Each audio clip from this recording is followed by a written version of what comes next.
80% BNP করছে, আর 5%-এর মতো জামাত হয়তো করলে করছে। 2024-এর 5ই আগস্ট এর পরের যে সময়টা 1.5 বছর, এটা আমি আগেও বলেছি অনেকবার, সেটা হলো যে এই যে 1.5 বছর, এই সময়টাতে আমাদের এখানে যারা ইয়াং ভোটার মানে হলো যারা নাকি প্রথমবারের মতো ভোট দিতে যাচ্ছে, যার বয়স আজকে 18 বছর হলো, সেই কিন্তু প্রথম ভোটার না।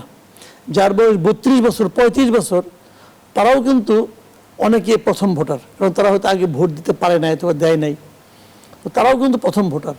এই যারা প্রথম ভোটার না, এরা আসলে বিএনপি আর জামাতকে আগে দেখে নাই।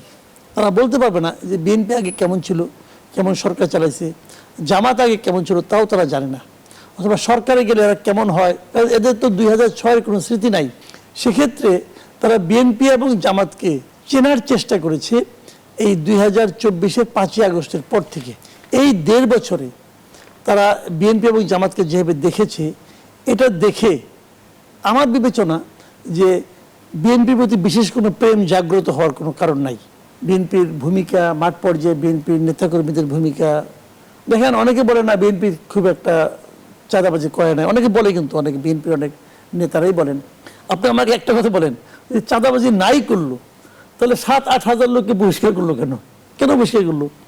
আপনি আবার বলবেন যে না, 7-8 হাজার লোক বহিষ্কার করছে আর চাঁদাবাজ নাই। 7-8 হাজার লোককে কি একদিনে বহিষ্কার করছে? একদিনে তো করে নাই, প্রথম দিন থেকে শুরু হয়েছে।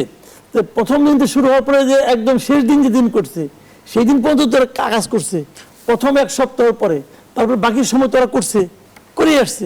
কাজে চাঁদাবাজিটা হয়েছে, এবং চাঁদাবাজি যা হয়েছে, চাঁদাবাজি, সন্ত্রাস, দখলদারি, মামলা বাণিজ্য সবই হয়েছে, এবং এই সবই 80% বিএনপি করছে, আর 15%-এর মতো এই যে আপনার ছাত্ররা করছে, এই যে আপনার কি বলে বৈষম্য বিরোধী ছাত্র আন্দোলন অথবা গণফোরাম, এরা করছে, আর 5%-এর মতো জামাত হয়তো করলে করছে।